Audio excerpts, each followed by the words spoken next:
Los jueves nos vamos a estar encontrando a las 22 horas a través de la red para disfrutar juntos lecturas despertadoras, con la radio despierta que se viene gestando entre Casa Elefante y Espacio Despierto. Vamos a activar al ser creativo, mágico, inspirado, ilimitado, que siempre fuimos. Vamos a preguntarte y a alentarte a que descubras cuáles son tus intentos más profundos. Inspiración pura. Eso es a donde apuntamos. Les esperamos.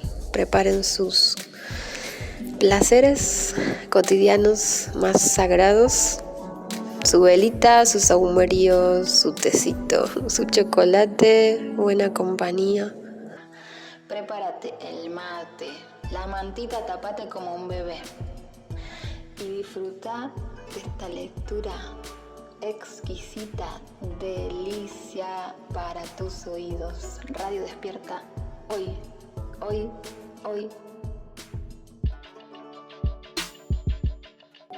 Quien quiera puede subirse a esta nave, a este viaje. Jueves a las 22 por el canal de Casa Elefante.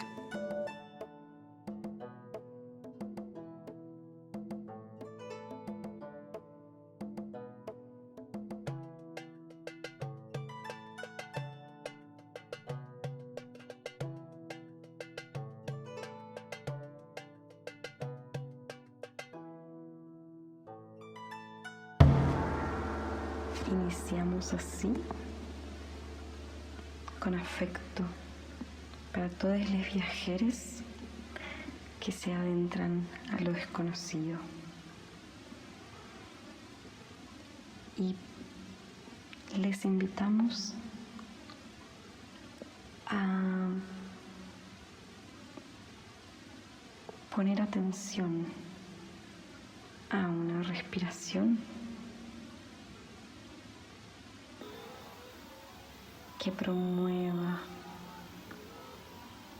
la facilidad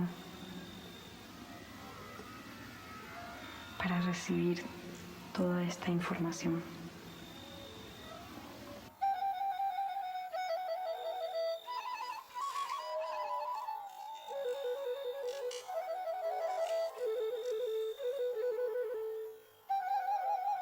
Taisha Velar, donde cruzan los brujos, capítulo 21, fragmento.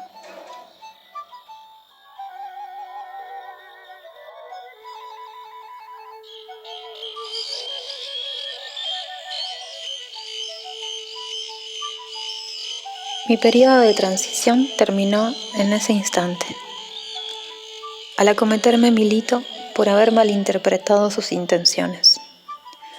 De ahí en adelante abandonó su extravagante aire de bromista y se convirtió en un capataz sumamente exigente.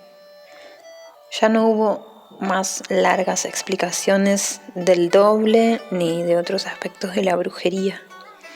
Es decir, ningún descanso derivado de la comprensión intelectual. Solo hubo trabajo pragmático y exigente. Todos los días durante meses, desde la mañana hasta la noche, me abrumaba con actividades que, hasta que exhausta, iba a dormir a la casa del árbol. Además de continuar mi práctica del kung fu y de trabajar en el jardín, el cuidador me puso a cargo de preparar la comida y la cena. Me enseñó a prender la estufa y a preparar unos platillos sencillos, algo que mi madre había tratado de hacer, pero sin lograrlo nunca. Puesto que tenía otros deberes, normalmente ponía todos los ingredientes en la estufa a cocer en una olla y regresaba más tarde a la hora de la comida. Después de preparar el mismo caldo durante varias semanas, conseguí la mezcla perfecta de sabores. Emilito dijo que resulté ser, si no una cocinera bastante buena, al menos alguien capaz de producir comida comestible. Lo tomé como un cumplido porque nada de lo que había preparado en toda mi vida, desde panqué hasta albondigón, había sido comestible. Comimos en silencio total, un silencio que él interrumpía si quería decirme algo. Pero si yo deseaba conversar, se señalaba el estómago para recordarme su delicada digestión. La mayor parte de mi tiempo seguía dedicada a la recapitulación. El cuidador me había instruido en repasar los mismos acontecimientos y personas recapitulados con anterioridad, salvo que en esta ocasión debía hacerlo en la casa del árbol.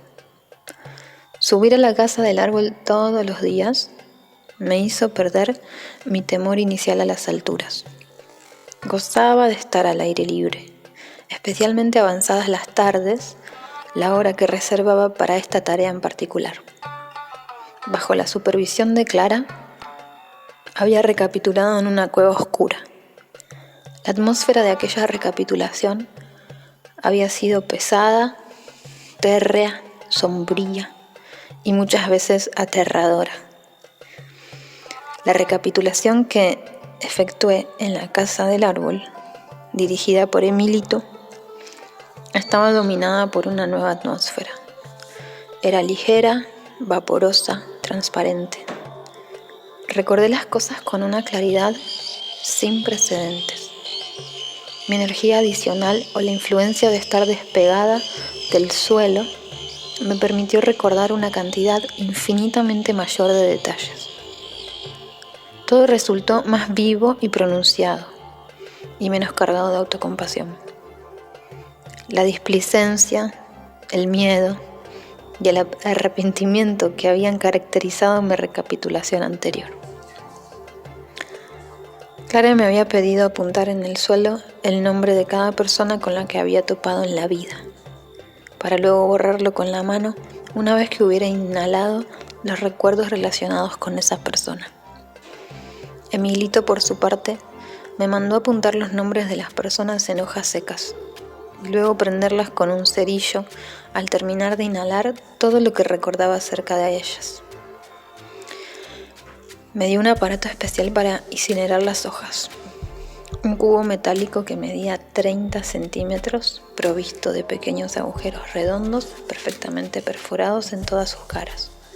A la mitad de una cara de esta caja estaba incrustado un cristal, como una especie de diminuta ventana. En el centro de la parte inferior de la tapa había un filoso alfiler.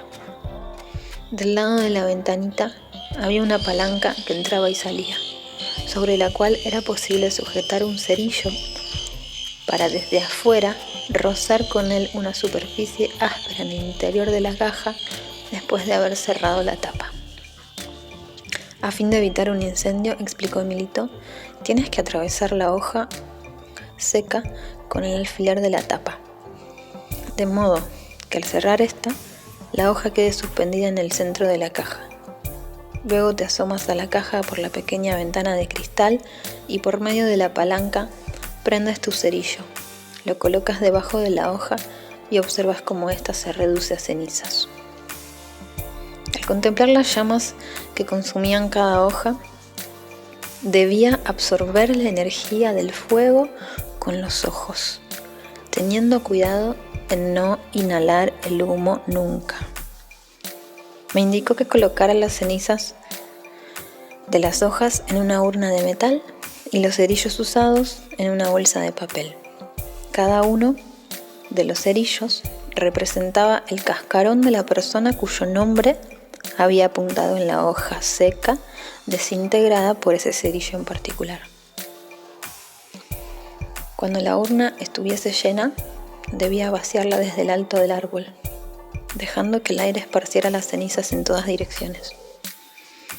Me indicó que bajara el montón de cerillos quemados en una bolsa de papel por medio de una cuerda particular. Manejando la bolsa con pinzas, Emilito la colocaba en una canasta especial que siempre usaba para ese propósito. Se cuidaba de no tocar nunca los cerillos ni la bolsa. Me imaginaba que los enterraba en algún lugar de los montes, o que tal vez los arrojaba al arroyo para que el agua los desintegrara. Deshacerse de los cerillos, me aseguró, era el último acto en el proceso de romper los lazos con el mundo. Después de unos 3 meses de recapitular, Emilito de repente cambió mi horario de trabajo. «Estoy harto de comer tu aburrido caldo», dijo. Una mañana, subiendo al árbol la comida que me había preparado. Recibí la noticia con júbilo, no solo porque tal vez tendría más tiempo para estar en la casa del árbol, sino porque realmente me agradaba comer lo que guisaba otra persona. La primera vez que probé la comida de Emilito, cobré la certeza total de que Clara nunca había guisado lo que me servía. El verdadero cocinero siempre había sido Emilito. Preparaba las cosas con una sazón especial que siempre hacía de un platillo suyo una delicia. Todas las mañanas alrededor de las 7, Emilito se presentaba en el pie del árbol, listo para subirme algo de comida metida en una canasta. Después de desayunar en la casa del árbol, normalmente volvía a mi recapitulación, la cual, una vez que me hube liberado del miedo a descubrir algo desagradable, se convirtió más que nunca en una excitante aventura de análisis y comprensión. Entre más inhalaba de mi pasado, más ligera y libre me sentía. Conforme rompía los viejos lazos con el pasado, empecé a formar otros nuevos. En este caso, mis nuevos lazos se establecieron con el ser de cualidades únicas que me guiaba. Emilito, si bien severo y determinado, a asegurarse de que no cejara en mi empeño ni por un momento, en esencia era tan ligero como una pluma. Al principio me había sorprendido que tanto él como Clara afirmasen que me parecía a ellos. No obstante, después de un examen más profundo, debí admitir que era tan cargante como Clara y tan alocada, si no es que más, como Emilito. Una vez que me acostumbré a su extravagancia, ya no había para mí diferencia entre Emilito y Clara o el Nahual, o incluso Manfredo. Mis sentimientos por todos ellos coincidían, de modo que empecé a sentir afecto por Emilito, y un día, con gran naturalidad, comencé a disfrutar de llamarlo Emilito. Al conocernos, el cuidador me había dicho que se llamaba Emilito. Me parecía ridículo llamar a un hombre maduro Emilito, de modo que lo hacía con renuencia. Sin embargo, al conocerlo mejor, ya no pude concebir otra forma de hablarle. Cada vez que pensaba en los 4, se fundían en mí. Sin embargo, no hubiera podido fundirlos con Nélida. Ella era especial para mí. La mantenía para siempre aparte y por encima de todos los demás, aunque solo la hubiera visto una vez en el mundo real. La impresión de que, el día en que pude fijar mis ojos en ella, el vínculo que ya existía entre nosotros se había formalizado. Un solo encuentro dentro de la conciencia del mundo cotidiano, por muy efímero que hubiese sido, había bastado para hacer de ese vínculo algo indestructible y eterno. Un día, después de que terminamos de comer en la cocina, Emilito me entregó un paquete. Al estrecharlo supe que era de Nélida. Busqué una dirección remitente, pero no había ninguna. Estaba adherida al paquete una caricatura de una mujer que fruncía los labios para dar un beso. En el interior, escritas con la letra de Nélida, estaban las palabras: «Besa al árbol». Desgarré la envoltura del paquete y encontré un par de suaves botines de piel con agujetas. Las suelas estaban provistas de calces de hule como los zapatos de golf. Los levanté para que Emilito los viera. No me imaginaba para qué pudieran servir. «Son tus zapatos para trepar árboles», dijo Emilito, e inclinó la cabeza en señal de reconocimiento. Nélida sabe que tienes afinidad con los árboles, a pesar de tu miedo a caerte. Los calces son de hule para que no dañes la corteza de los árboles. La llegada del paquete pareció la señal para que Emilito me diera detalladas instrucciones acerca de cómo treparme a los árboles. Hasta ese momento solo había utilizado los arneses para subir a la casa del árbol. A veces me dormitaba o dormía en los arneses como si estuviera acostada, amarrada en una hamaca, pero nunca me había trepado al árbol realmente, excepto a una rama muy baja de la que me colgué apoyando los pies en otra. «Ha llegado la hora de averiguar de qué fibra estás hecha», dijo en tono pragmático. «Tu nueva tarea no será difícil, pero si no le dedicas tu concentración total, puede resultar fatal. Tienes que aplicar toda la energía que has ahorrado últimamente a aprender lo que voy a enseñarte». Me indicó que lo esperara junto a los árboles más altos. Unos momentos después, Emilito se reunió conmigo cargando una caja larga y plana. La abrió y sacó varios cinturones de seguridad, unas suaves cuerdas para alpinista. Me ciñó la cintura con uno de los cinturones y le agregó otro más largo por medio de los ganchos de seguridad empleados en el alpinismo. Abrochándose un cinturón semejante, me enseñó cómo treparme a un árbol enganchando el cinturón más largo alrededor del tronco y usándolo como apoyo para subir a lo largo de este. Avanzó con movimientos rápidos y precisos. En el proceso fue enlazando cuerdas alrededor de las ramas a fin de asegurar su posición. El resultado final fue una red de cuerdas que le permitía moverse con seguridad por todo el árbol, de un extremo horizontal al otro. Bajó con la misma agilidad con la que había subido. «Ten cuidado de que todas las cuerdas y los nudos estén bien asegurados», advirtió. «No puedes cometer ningún error grave en esto. Los errores pequeños son corregibles, los graves son fatales». «Dios mío, ¿se supone que debo hacer todo lo que acaba de hacer?», pregunté, realmente asombrada. No se trataba de que aún tuviese miedo a las alturas, simplemente no creía contar con la paciencia necesaria para sujetar todos los ganchos y las cuerdas. Había tardado bastante solo en acostumbrarme a subir y bajar del árbol con los arneses. Emilito asintió con la cabeza y se rió alegremente. «Es un auténtico desafío», admitió.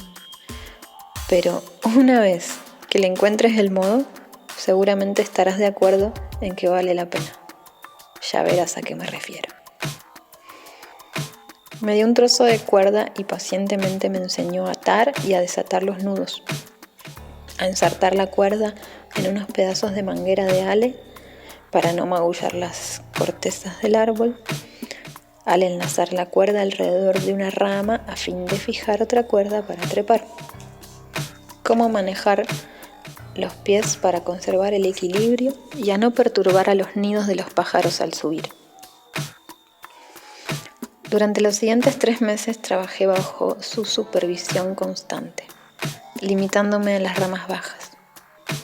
Una vez que logré el dominio considerable del equipo, suficientes callos en las manos para no tener que usar guantes, bastante habilidad para maniobrar y equilibrio en mis movimientos, Emilito me permitió aventurarme entre las ramas superiores. Allí practiqué meticulosamente las mismas maniobras que había aprendido entre las ramas inferiores. Y un día, sin habérmelo propuesto siquiera, llegué hasta la copa del árbol al que me estaba trepando. Ese día Emilito me entregó lo que me dijo era el regalo más significativo que me había hecho. Era un juego de 3 overoles verdes de camuflaje para la selva con sus respectivas gorras, obviamente adquirido en una tienda de excedentes militares de los Estados Unidos. Vestida con ese uniforme para la selva, viví en el grupo de árboles altos delante de la casa. Solo bajaba para ir al baño y ocasionalmente para comer con Emilito. Me trepaba al árbol que quería, siempre y cuando fuese lo suficientemente alto. Solo tenía unos cuantos árboles a los que me negaba a treparme, los muy antiguos, ya que resentían mi presencia como una intrusión,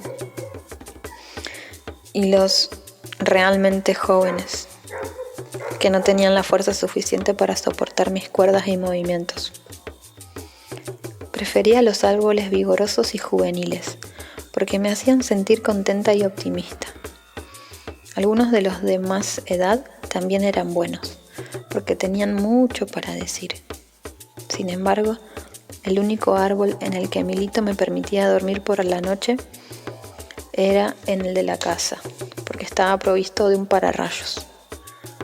Me dormía allí en mi cama en la plataforma, o en el día amarrada con los arneses de cuero, e incluso a veces simplemente sujeta a una rama de mi propia elección. Algunas de mis ramas favoritas eran gruesas y libres de protuberancias. Solía acostarme en ellas boca abajo. Apoyaba la cabeza en una pequeña almohada que siempre subía conmigo y abrazaba la rama con los brazos y las piernas, manteniendo el equilibrio precario pero estimulante. Por supuesto, siempre me aseguraba de tener una cuerda atada a la cintura y sujeta a una rama superior en caso de que perdiera el equilibrio mientras dormía.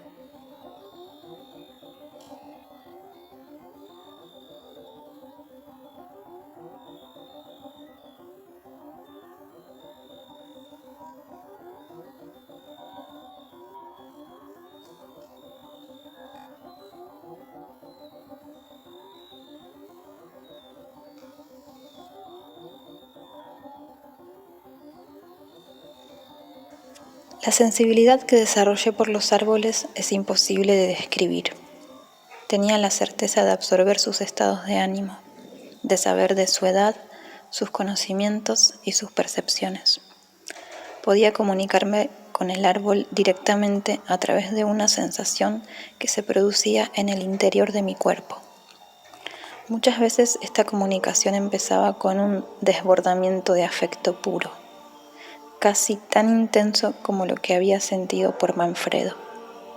Un afecto que siempre brotaba de mí en forma inesperada y sin haberlo buscado. Entonces podía sentir cómo sus raíces penetraban en la tierra.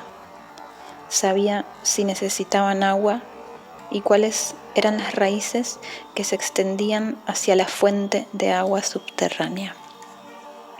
Supe lo que significa para un árbol vivir en busca de la luz, esperándola y dirigiéndola con el intento hacia ella. ¿Qué significa sentir calor, frío o los estragos de los rayos y las tormentas? Aprendí lo que era no poder moverse del sitio designado para uno, lo que significa ser silencioso, percibir a través de la corteza y las raíces y absorber la luz por medio de las hojas. Supe, fuera de toda duda, que los árboles sienten dolor, y también supe que una vez establecida la comunicación con ellos, los árboles se desbordan de afecto. Sentada en una rama robusta, con la espalda apoyada en el tronco del árbol, mi recapitulación adquirió un estado de ánimo por completo diferente.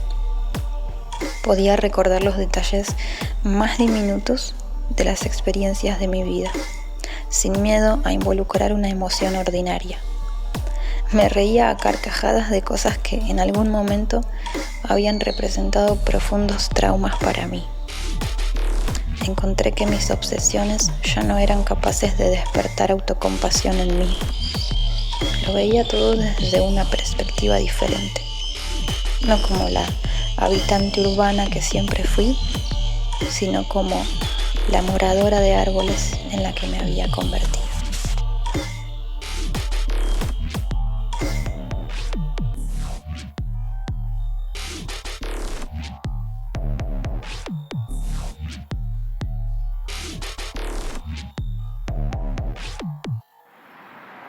A la canga que ya es hora de vaciarnos a cuerpo y mostrar que pues vivimos y anunciamos algo nuevo, anunciamos algo nuevo, anunciamos algo nuevo.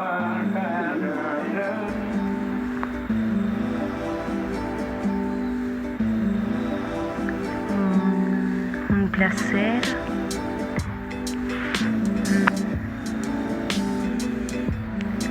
Escuchar a el Juan.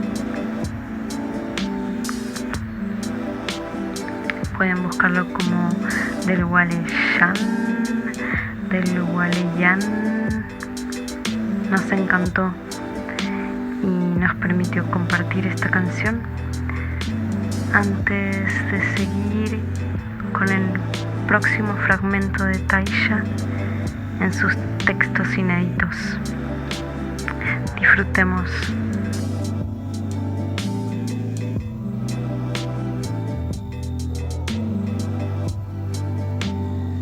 A la canga que ya es hora, a la canga que ya es hora.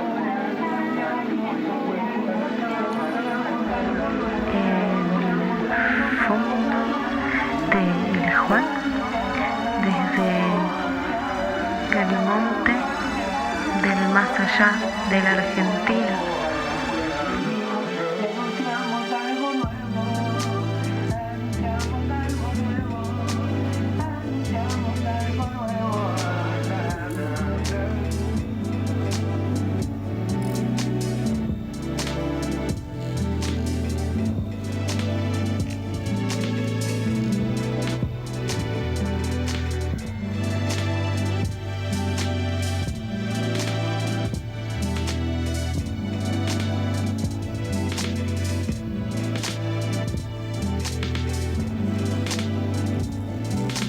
Estamos tocando el mundo, estamos tocando el mundo.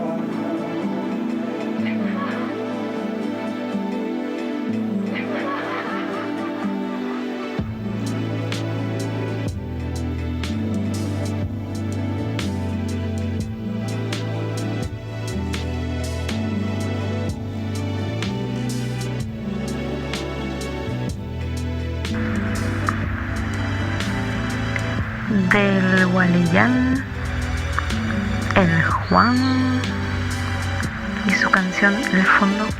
Búscalo en las redes, tiene muy buenos rap con un poquito de lo-fi y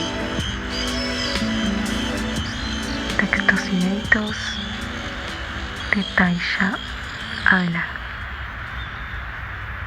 leídos por Constanza aquí de Espacio Despierto.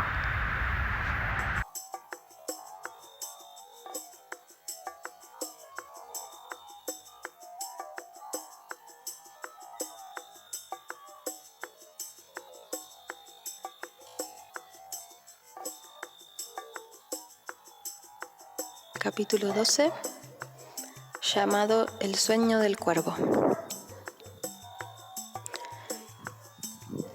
Era pasada la medianoche cuando volvimos a la casa de don Juan. El auto de Carlos estaba estacionado donde lo había dejado, así que supe que no había vuelto. Quería dormir en el coche con las ventanas enrolladas y las puertas cerradas, pero don Juan no quiso ni oírlo. Mi casa está a tu disposición, dijo con un aire de galantería. Por favor, siéntete como en casa. Me aseguró que estaría perfectamente segura y él personalmente me garantizó que su casa no tenía pulgas porque él no tenía animales. Encendió una linterna de queroseno y la dejó sobre la mesa que estaba al lado del catre. Me entregó una cobija de lana doblada y dijo que tenía que ir a Torín para ver a algunas personas. Hizo hincapié en que él no volvería hasta el día siguiente. ¿Qué pasa si alguien viene husmeando por aquí?, dije cohibida. Nadie te molestará, me aseguró. ¿Cómo puede estar tan seguro? Esta casa está bien protegida. Ay, ¿por qué? ¿Por un sistema de alarma invisible?, dije con risa. Podrías decir eso. Tengo un guardián que ahuyenta cualquier visita indeseable. Al principio pensé que se estaba refiriendo a un perro de guardia, pero antes de que pudiera preguntarle quién era su guardián, él dijo: ¿te lo muestro? No. Voy a creer en su palabra, dije repentinamente asustada. Si iba a dormir allí, no quería que nada escalofriante traicionara mi imaginación. Si ves o escuchas algo inusual, lo mejor es que lo ignores, dijo. Asentí y tomé la manta. Cuando él salió de la habitación, me acosté en el catre que tenía un tosco colchón de crin de caballo. Intenté dormir, pero el sueño no venía. Una parte de mí estaba completamente despierta, en estado de alerta.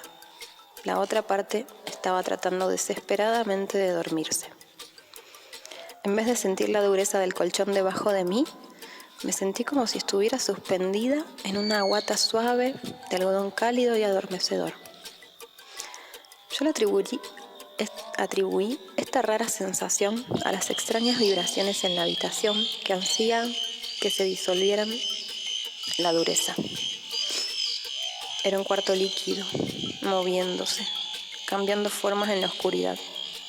O tal vez era mi sangre o adrenalina surgiendo a través de mi cuerpo.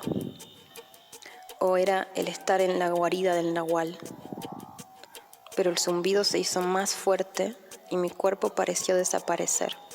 Y todo lo que quedaba de mí era un ligero hormigueo general.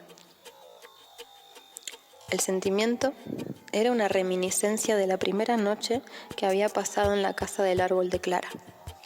En esa ocasión, estar suspendida del suelo había hecho que mi cuerpo se expandiera como un globo hacia afuera y me había envuelto con la misma sensación de flotar de la que no tengo ninguna referencia en términos de mi forma o tamaño físico. Emilito había explicado después esta sensación como la salida de mi doble y el hacerse cargo, porque estar en la casa del árbol había inhibido el tirón de la gravedad en mi cuerpo físico. Estaba recordando a Emilito y la misteriosa casa del árbol cuando escuché un chasquido que sonó como una ramita rompiéndose, viniendo de una pila de cestas en la esquina de la habitación. Todos mis sentidos se pusieron en alerta. La parte delantera de mi cuerpo parecía completamente abierta, como si hubiera un enorme agujero abierto donde deberían estar mi estómago y mi pecho. Me esforcé por ver en la oscuridad, pero solo podía ver los contornos de la parafernalia en la habitación. Unas cuantas calabazas colgando de las cuerdas, 2 máscaras yaquis, una de un ciervo y otra de un cuervo enganchado al poste. La silueta de la linterna de queroseno sobre la mesa.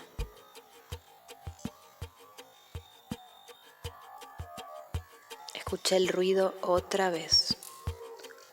El chasquido podría haber sido un grillo gigante, excepto que el sonido estaba demasiado recortado, demasiado frágil.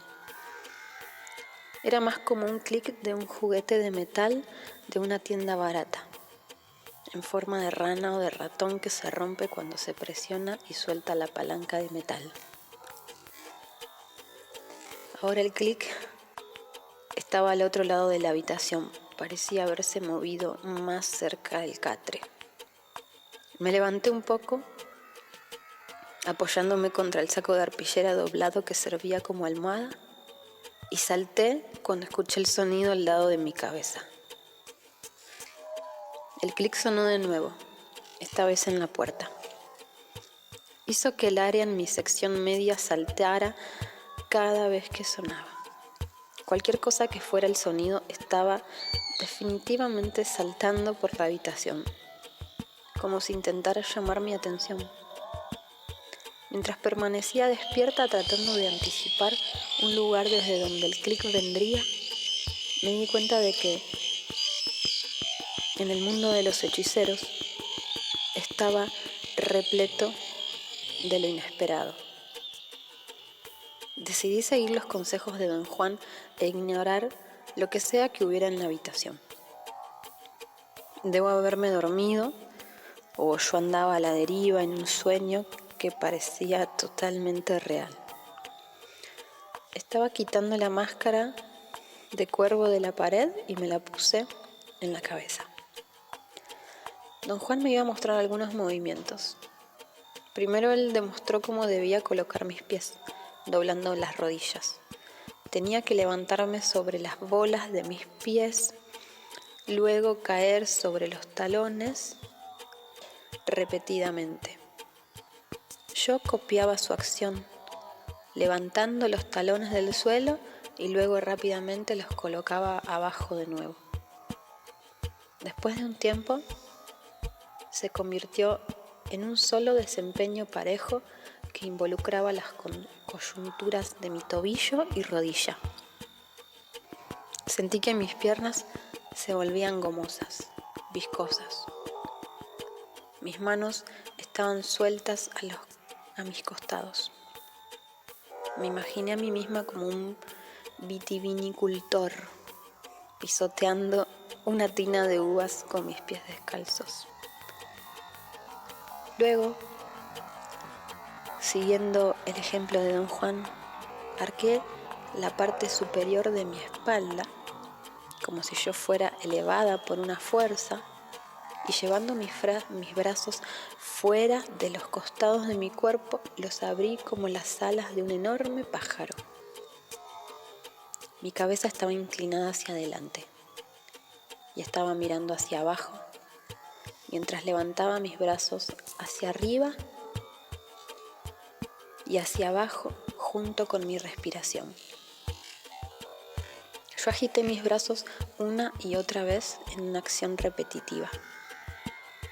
Después de lo que pareció una eternidad, el suelo frente a mí se abrió y ya no estaba soñando, que estaba parada agitando mis brazos en vuelo simulado.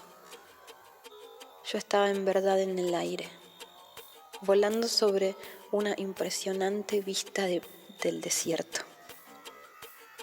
Pude ver vegetación, las zanjas de riego, las carreteras y las cercas de pitaya alrededor de las casas de adobe con techos planos. Mientras me elevaba en el aire, moví mis brazos con tanta fuerza que me estaba cansando. Escuché a don Juan decir que no tenía que aletar tan fuerte, sino que podría, si lo deseaba, simplemente deslizarme. Ante esta sugerencia me dejé ir y experimenté la más exquisita sensación de deslizarme a través del aire. Podía sentir el viento agitar mis elegantes plumas negras y en la distancia pude ver las más hermosas montañas nevadas. Sospeché que eran las montañas sagradas del mítico mundo yaqui, pero eran tan reales como cualquier otra formación del mundo de la vigilia. Eran tan impresionantes por su esplendor, más hermosas que cualquier paisaje que haya visto en esta tierra. Volé sobre el valle, elevándome, luego batiendo mis alas, solo para planear de nuevo. Entonces escuché música dirigiéndose hacia mí desde la distancia. A medida que la música llenaba todo mi ser, experimenté un estado de exquisita felicidad. Escuché a don Juan decir que podía aterrizar si estaba cansada. Miré hacia abajo y vi un bosquecillo de árboles y me dirigí hacia las ramas superiores. Puedes dejar de mover los brazos ahora, dijo don Juan. El cuervo ha aterrizado con seguridad. Me encaramé en la rama y descansé. Podía sentir mi cuerpo de cuervo, mi pico y mi cabeza, y mis alas emplumadas. Me estaba acicalando a mí misma como lo hacen los pájaros, felices de estar en el árbol con una brisa que susurra entre las hojas. Cuando descansé, Bajé en picado a un campo y comencé a saltar en el suelo. Después de un rato, otro cuervo vino y saltó al lado mío. Entonces la cosa más extraña sucedió. El cuervo me montó y nos apareamos como hacen los cuervos.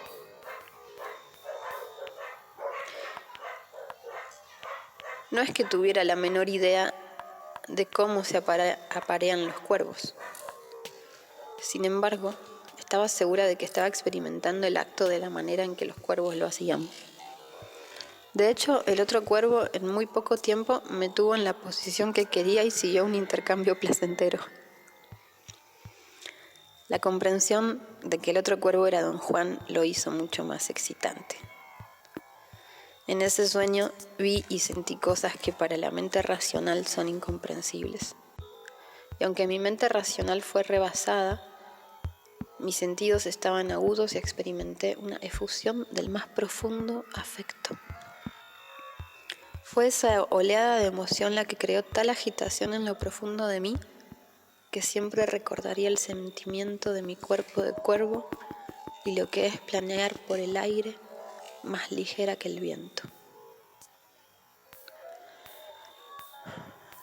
Al cabo de un rato, el campo desapareció y volví a encontrarme parada en la casa de don Juan, agitando mis brazos con el estilizado vuelo del cuervo.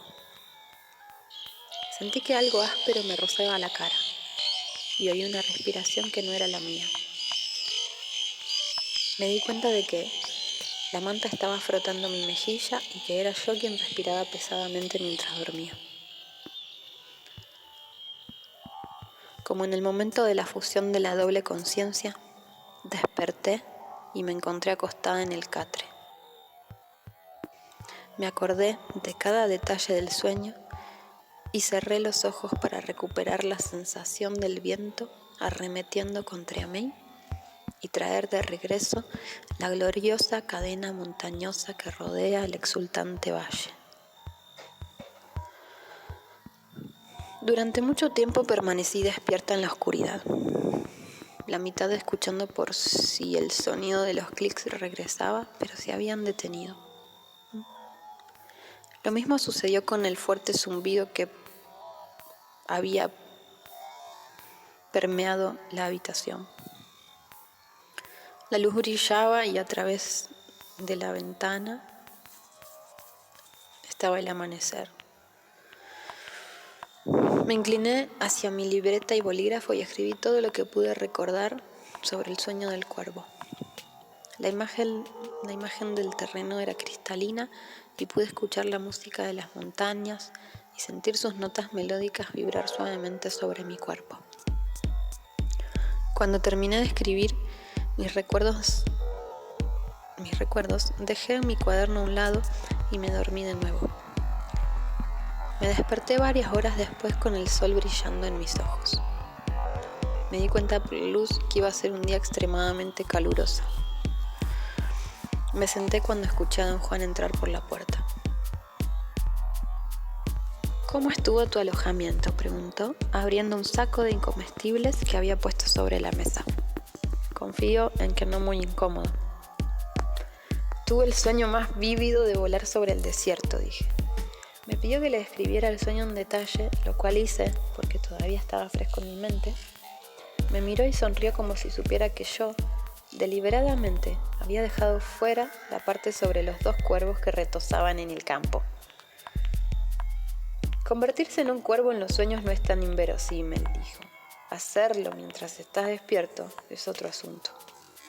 ¿Cómo puedes convertirte en un cuervo mientras estás despierto? Con intento inflexible, el cuerpo seguirá a la mente a donde vaya, me aseguró. Le pedí que explicara lo que quería decir con eso. Lo haces todo el tiempo, dijo.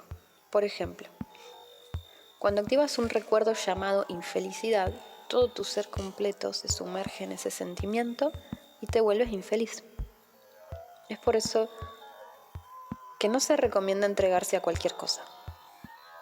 La mente no está separada del cuerpo, aunque preferimos pensar que así es. Abrí un poco de agua mineral y tomé un sorbo. Cada vez que nos miramos en un espejo, dijo don Juan, o vemos nuestro reflejo en un estanque de agua, creemos que vemos a la misma persona que vimos la última vez que miramos.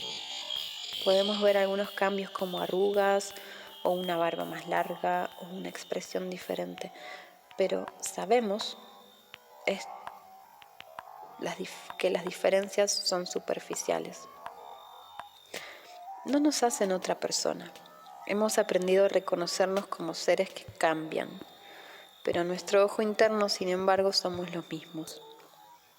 Se inclinó hacia mí y acercó su rostro incómodamente al mío. Pero no es más que un espejismo, susurró. Por eso nunca deberías mirarte muy de cerca en un espejo. Te arreglarás a ti mismo permanentemente como algo que no quieres ser. Sospeché que Clara le había contado mi reiterada solicitud de tener espejos instalados en el baño de su casa. Tuve un momento difícil ajustándome a no ver mi reflejo y seguí tratando de obtener vislumbres de mí misma en cualquier superficie brillante y reflejante. Reiteró que estamos cambiando constantemente y nunca somos lo mismo de momento a momento. Cada nuevo pensamiento, acción o experiencia nos hace diferentes. Es solo el recuerdo de nosotros mismos lo que nos configura, lo que nos asegura que somos continuos, estables y familiares. Si siempre estamos cambiando, dije, ¿cómo podemos reconocernos a nosotros mismos? Dijo que no hay forma de reconocernos a nosotros mismos porque somos un misterio, totalmente desconocidos para nosotros mismos y para los demás. Ese es uno de los preceptos del acecho, subrayó. Yo lo aprendí de mi benefactor, el Nahual Julián, y te lo paso a ti. Somos un misterio indescriptible. Pero yo sé quién soy, dije. Eso es porque eres una tonta, dijo don Juan riéndose. Es estúpido creer que solo porque tienes un nombre, una dirección o un trabajo o vas a la escuela, ya te conoces a ti mismo o a los otros. Estos atributos no son tu verdadero ser, son solo formas de describir quién eres, para que puedas hablar acerca de ti misma como una persona social. ¿Está diciendo que no existo? Existes, pero no de la manera que tú piensas, dijo don Juan. Enfatizó que la idea de que el cuerpo es una constante entidad continua es una de las suposiciones más difíciles de romper. ¿Por qué pasa eso?, pregunté tomando un bocado del pan que trajo. Porque las personas se identifican con sus cuerpos que ellos perciben de la manera que es aceptada por el mundo que los rodea. Argumenté que el cuerpo físico es verdadero y no una apariencia, pero él insistió en que mantener esa posición deriva de una percepción limitada y sentido común incorrecto. Tu cuerpo es una idea, una abstracción, reiteró él.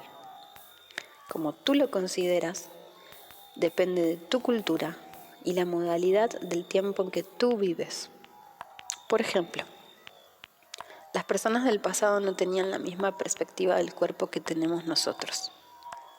Y el hombre occidental no tiene la misma vista de él que tiene un hechicero.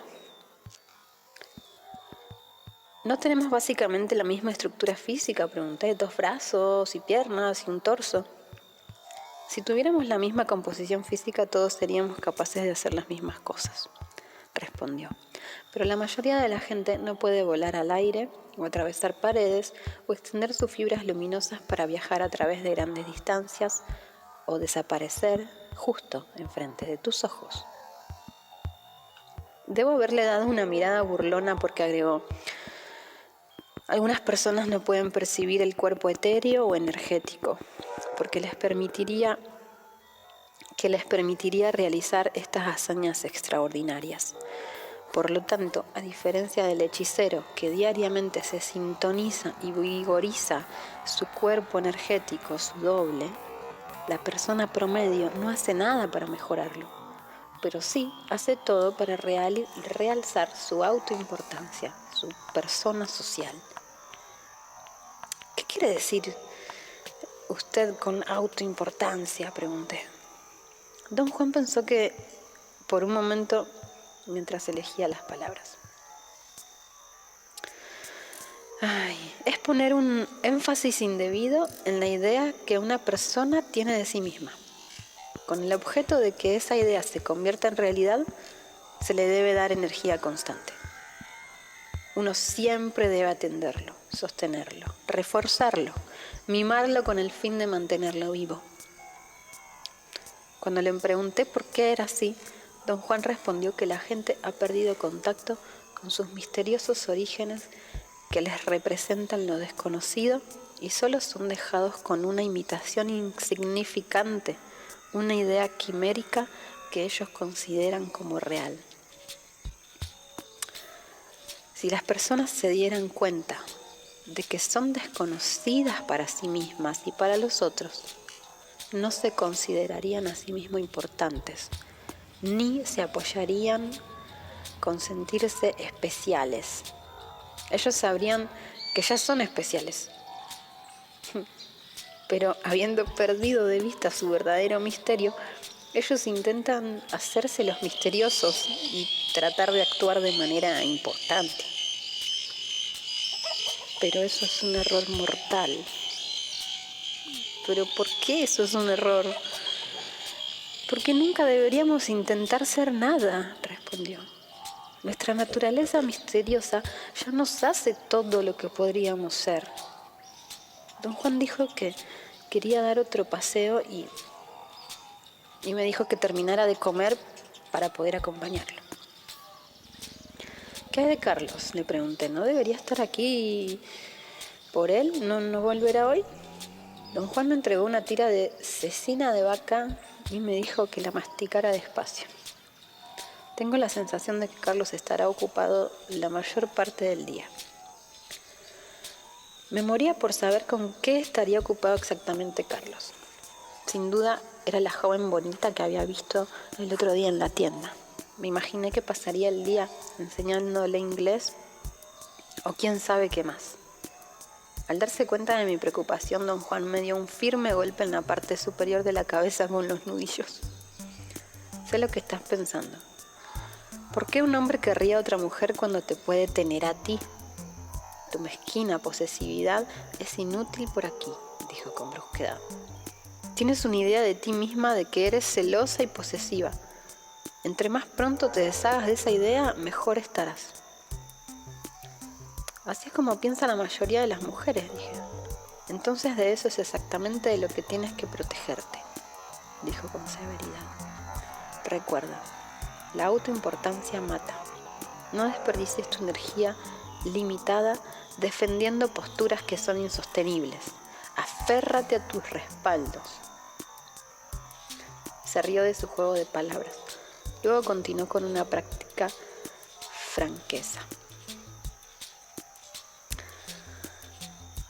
En el momento en que un hombre le presta atención a una mujer, ella deja caer sus soportes. Eso simplemente no es así, dije. Una mujer puede amar a un hombre puramente sin ninguna implicación física. ¿Pero puede ella amarlo si él ama a otras mujeres y no molestarse por eso?, desafió. Lo pensé por un momento, tenía razón. Desde mi propia experiencia y de las personas que había conocido, un amor desinteresado como ese realmente no es rentable en nuestra cultura. Me encogí de hombros. Si está hablando de poligamia, le dije, yo no creo que las mujeres deberíamos soportar eso. Estaba tan en contra de los hombres que eran infieles que para mí solo la fidelidad total funcionaría. Recordé lo miserable que había sido la vida de mi madre a causa de los deslices de mi padre.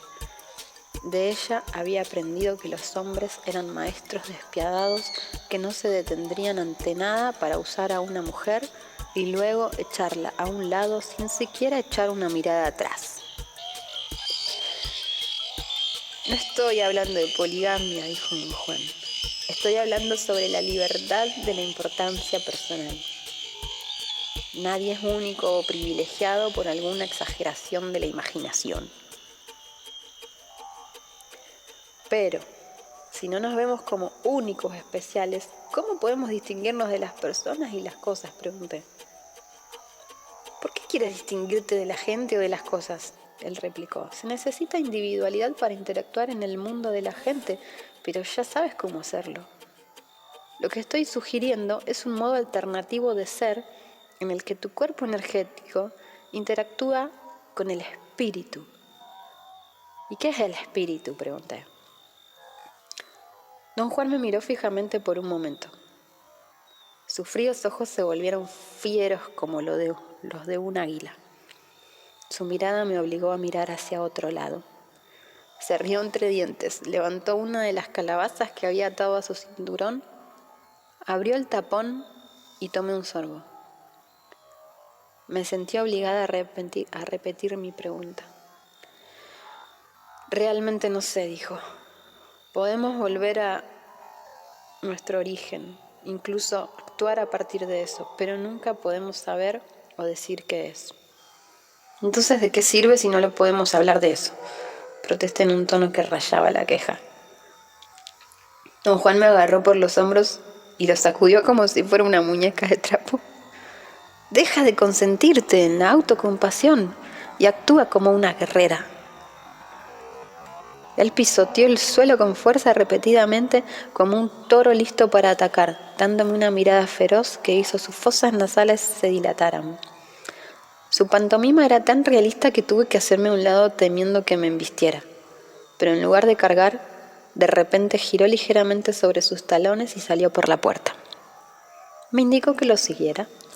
Caminamos por el camino de tierra por un tiempo, luego, inesperadamente, se desvió hacia el chaparral.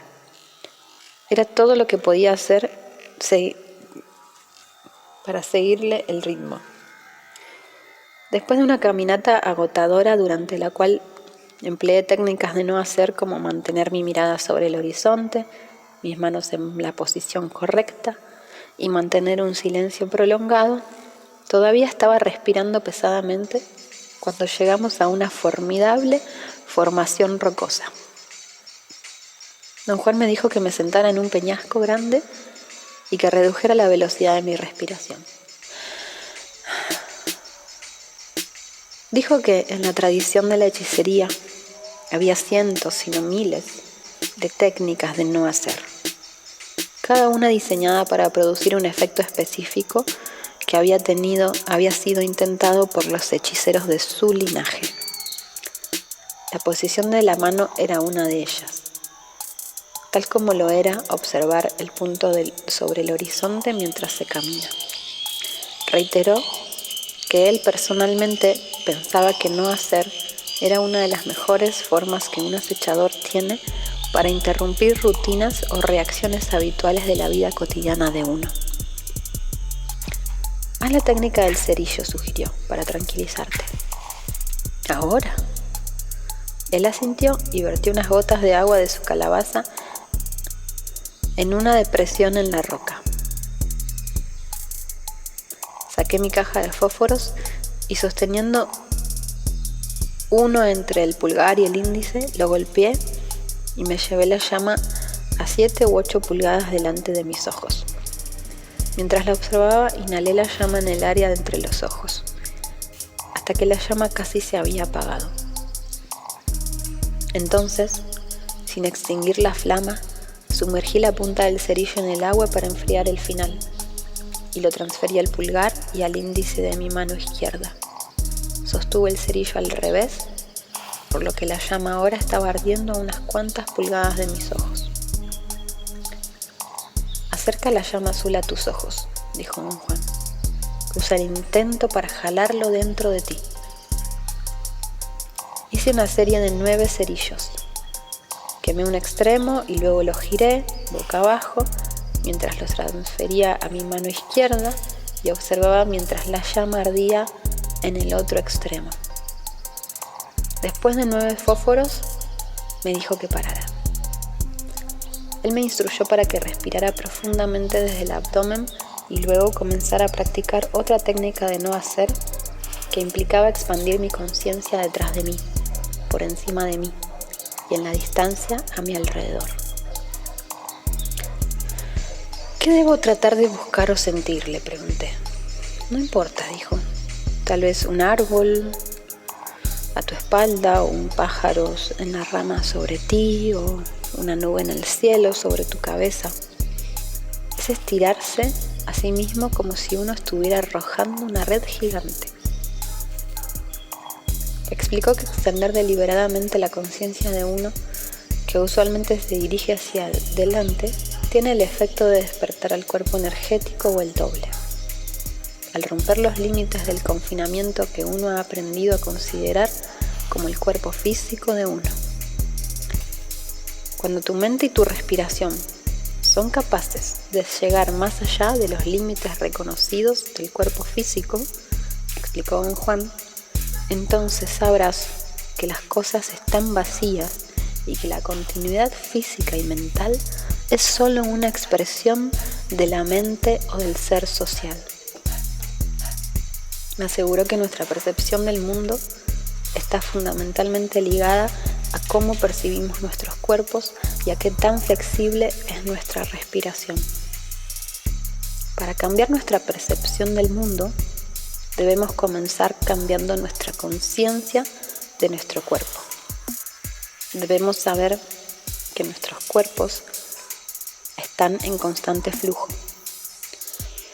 Sin embargo, para no perder el control durante nuestras andanzas etéreas, nuestra conciencia tiene que estar firmemente fijada. ¿A qué se fija nuestra conciencia?, pregunté. No al yo ni a los objetos del mundo, me aseguró, porque esto te mantendría encerrado. Más bien está anclado en la respiración de la persona. La respiración es la línea que te puede sacar de tus límites y hacer que tu cuerpo físico aparezca y desaparezca. Me dijo que cerrara los ojos y que anclara mi conciencia en mi respiración. Me puse aprensiva. A veces cuando practicaba alguno de los pases de brujería que Clara me había enseñado, sentía que mi cuerpo se derretía. Pero nunca me aventuré demasiado en ese carril por miedo a perderme o a convertirme en desconocida para mí misma. Incluso cuando soñé que era un cuervo, estaba consciente de ser yo misma soñando que era un cuervo. Entonces comencé cautelosamente. De acuerdo con las instrucciones de don Juan, yo iba a permitir que mi conciencia fluyera hacia afuera en todas direcciones, mientras yo alargaba mi respiración. Luego tenía que vincular el estirar de mi mente al flujo rítmico de la respiración. Finalmente, tendría que fusionar mi respiración, que era limitada, a la ilimitada respiración de la tierra. Me dijo que respirara detrás de mí, alto por encima de mí, y fuera a ambos lados, hasta que el vasto desierto a mi alrededor se moviera rítmicamente con la expansión y contracción de la respiración. Después de un tiempo de concentración, tuve la sensación de moverme como un enorme fuelle. Todo mi panorama estaba pulsando al mismo tiempo. En un momento, yo estaba tan lejos que apenas podía oír la voz de don Juan, instándome a que abriera los ojos y le describiera mi experiencia. Ya no era consciente de mi cuerpo, dije. Se volvió tan enorme que pareció desaparecer por completo. Tu cuerpo no puede desaparecer, dijo, por la simple razón de que nunca estuvo allí en primer lugar. Me froté las pantorrillas para devolverles la sangre. Es la forma en que colocas tu atención la que te hace pensar que tienes un cuerpo físico, dijo don Juan. Coloca tu atención diferentemente y tendrás un cuerpo diferente. quizá el de un caballo o el de una vaca o un halcón. Dije que no quería el cuerpo de un caballo o una vaca, pero no me importaría ser un halcón temporalmente. No necesitas preocuparte por cambiar tu forma permanentemente, me aseguró. El destino te ha dado la forma de un ser humano y no importa dónde estés, ese recuerdo siempre te llevará de vuelta a esa configuración particular, al menos por el momento. Sugirió que ya que había yo soñado ser un cuervo volando sobre paisajes, podría intentarlo si tenía suficiente energía, sostener esa configuración por un corto tiempo usando la respiración y mi atención para lograr el cambio. Acechar con el doble es lo que te permite mantener el punto de encaje fijo en la nueva posición de sueño. Significa dando rienda suelta a todas las ramificaciones de ser un cuervo, lo que significa volar, cómo se sienten y se mueven los cuervos, que significa interactuar con otros pájaros e incluso aparearse como pájaro. Lo hiciste en tu sueño antes. Veamos si puedes mover tu punto de encaje a esa posición ahora, partiendo de tu estado de vigilia. Despejó un área de tierra y extendió mi poncho. Entonces me dijo que me acostara boca abajo y repitiera la respiración que acababa de hacer. Una vez más, debía colocar toda mi conciencia fuera de mí misma. Luego usé mi mente para imaginar que había formado alas y mi respiración para crear la sensación de volar. Después de un periodo de intensa concentración y respiración controlada, sentí una pesadez a cada lado de mí. Era como si tuviera alas gigantescas, moviendo de manera rítmica el patrón de mi respiración. El área de alrededor de mi cara había crecido largo y puntiagudo, mientras mis piernas y brazos se habían vuelto insensibles y pesados, hasta que desaparecieron por completo. Estaba mirando hacia abajo. La tierra había vuelto transparente y pude ver los campos debajo de mí. Todo el tiempo, la expansión rítmica de mi aliento mantuvo las alas gigantes en movimiento. En un momento escuché a don Juan susurrar que debería reducir la velocidad de mi respiración y volar por un momento. Ante esa sugerencia mi respiración se hizo más lenta. Podía sentir el viento cuando las escenas debajo de mí se movían y las copas de los árboles, decenas de arbustos y colinas distantes aparecían a la vista. Entonces tomé otra respiración y estaba volando otra vez. Después de un rato, don Juan me dijo que me detuviera. Dijo que yo debería abrir mis ojos y concentrarme de nuevo en mi cuerpo físico. Y mientras lo hacía, noté que el área que correspondía a mi barbilla estaba completamente entumecida. Había estado presionada contra el suelo duro.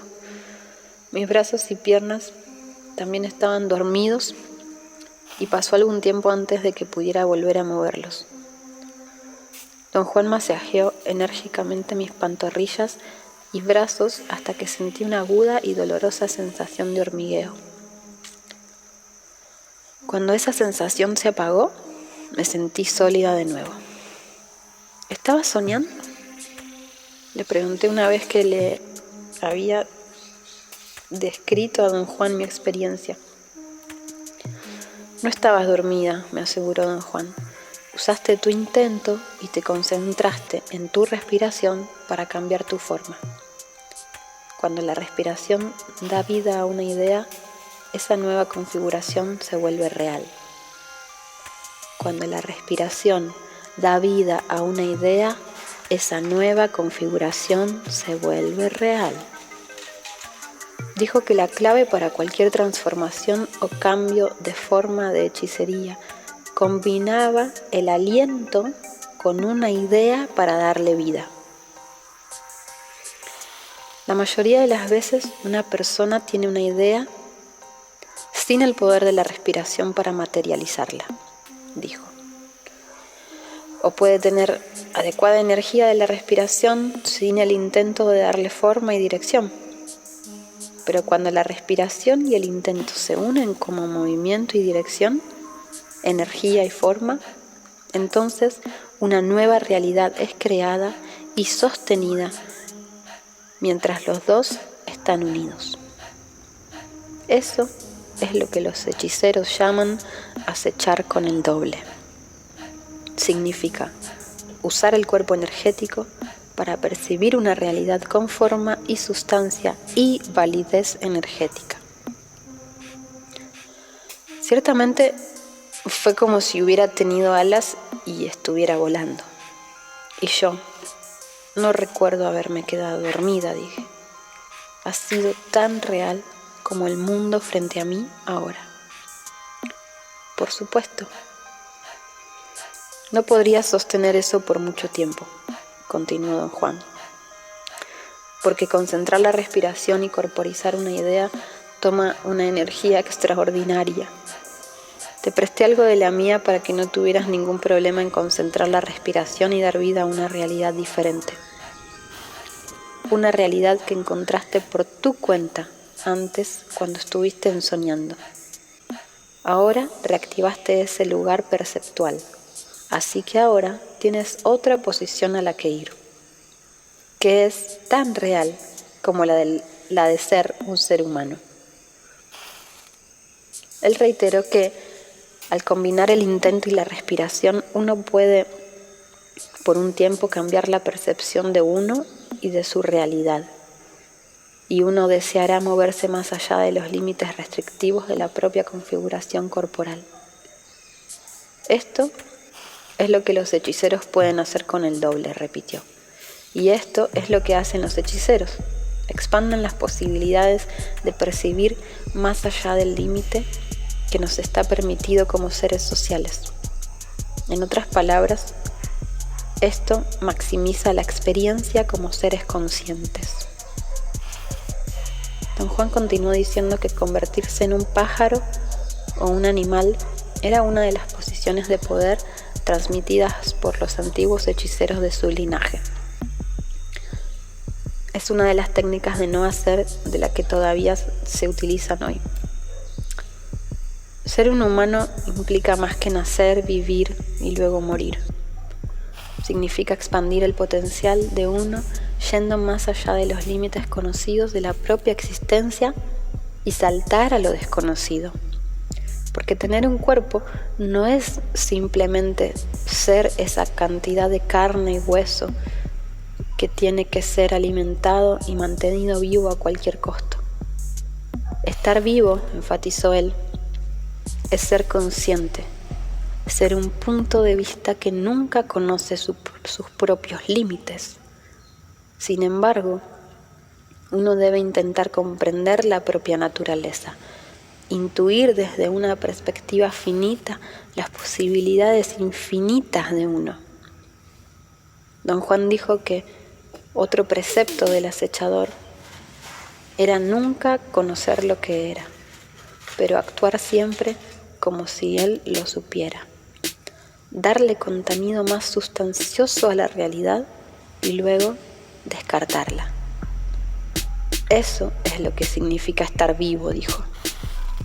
Intuitivamente captar lo maravilloso del mundo y saltar audazmente en el infinito a pesar de nuestras limitaciones racionales para vincular nuestra respiración con cualquier cosa que podamos imaginarnos hasta que nos volvamos tan fluidos y desconocidos para nosotros mismos que nos convertimos en lo inimaginable. Acechar con el doble es intentar tocar las fuentes sin fondo de nuestros misteriosos orígenes. Don Juan me sugirió que me sentara en silencio por un momento y pensara en lo que había dicho, porque cambiar de formas en la tradición de los hechiceros era un acto deliberado de no hacer del cuerpo una compleja maniobra de acecho. Solo partiendo del silencio interno se puede alcanzar el nivel profundo de conciencia que nos permitirá comprender y movernos intuitivamente, dijo él. Solo mediante la relajación y la sobriedad se puede eludir el control implacable de la razón. Descorchó su calabaza y me dio de beber. Enseguida me sentí mejor y noté que el temblor nervioso que se había apoderado de mi sección media casi ya había desaparecido. No es nuestro cuerpo lo que nos hace iguales día tras día, develó él después de un largo silencio. El cuerpo de uno está constantemente degenerando y pronto morirá. Considera tu cuerpo como a ti misma y tú también te degenerarás y morirás. Entonces, ¿cómo me debo considerar a mí misma?, pregunté. Don Juan sonrió. Sus ojos se convirtieron en dos rendijas mientras me miraba. Mírate a ti misma como un espíritu que deambula por el reino de lo inmutable, respondió. Considérate uno con la misteriosa oscuridad que nunca aumenta o disminuye. Considérate a ti misma como estos y tu potencial será ilimitada. Don Juan explicó que mientras que nuestros cuerpos y nuestras acciones están en flujo constante, solo el reino de la oscuridad misteriosa permanece constante, porque no se le puede agregar ni quitar nada. Por lo tanto, para tener una continuidad genuina, que en esencia no es continuidad en absoluto, debemos vincularnos a la capa más allá del mundo de la apariencia. Nuestros cuerpos deben volverse tan abstractos que seamos conscientes del no ser. Somos lo que no somos, dijo don Juan crípticamente. Y lo que pensemos que somos es temporal, ilusorio y solo el más pequeño fragmento de nuestra verdadera naturaleza. Entonces, si nunca podemos conocernos a nosotros mismos, dije, me parece demasiado solitario, un camino demasiado aislado para ser beneficioso. Siempre pensé que incluso si las personas fueran indiferentes hacia los demás, ellos todavía estaban allí para recurrir. Estar sin uno mismo sería estar sin otros, y eso me pareció el modo más frío y más desolado de la existencia. No hay forma de que puedas estar contigo misma o con otros, don Juan reiteró, excepto como desatino controlado. Somos la manifestación vacía de una fuerza inescrutable que los hechiceros llaman el águila. Dijo que la luz que llega a nuestros ojos son las emanaciones del águila. Hizo hincapié en que es un error para nosotros considerar nuestros actos como nuestros, o pensar en nosotros mismos a cargo o bajo el mando. Porque hacer eso solo perpetúa la falsa dicotomía de un ser que es la fuerza motivadora de una acción y otro ser que es el hacedor o ejecutor de esa acción. Es ese un concepto erróneo, mente-cuerpo, lo que está en la raíz de nuestra confusión. Lleva a una falsa visión del mundo. Dale tu aliento y energía a la perpetuación de la persona social y tu verdadera naturaleza permanece para siempre oculta, advirtió don Juan.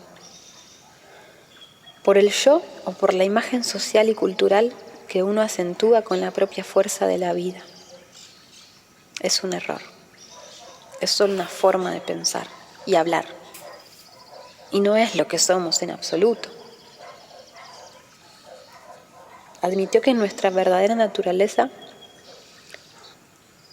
es una con la fuerza subyacente que los hechiceros llaman el águila. Los videntes pueden ver fluir su energía a través de nosotros mismos y componiendo nuestro propio ser. Y debemos reconocer humildemente esa fuerza vital, o permaneceremos ciegos a todo lo que nos rodea. Yo quería que don Juan me contara más sobre este misterioso poder que actúa a través de nosotros. Se encogió de hombros y respondió que no había nada más que decir al respecto, que simplemente éramos diferentes aspectos de las emanaciones del águila, tal como era todo lo demás en la existencia. Lo presioné para que explicara sus atributos. Los hechiceros no han podido desentrañar su misterio a pesar de que a lo largo de la antigüedad los videntes han puesto todos sus esfuerzos en intentar entenderlo. Y debido a esta incapacidad lo llamaron el gran insondable. Los viejos brujos lo llamaron el águila, porque se encuentra con su pico abierto, listo para devorar la conciencia en el momento de la muerte. Sus emanaciones son comandos porque debemos seguirlos, así como los planetas deben seguir sus órbitas en el cielo.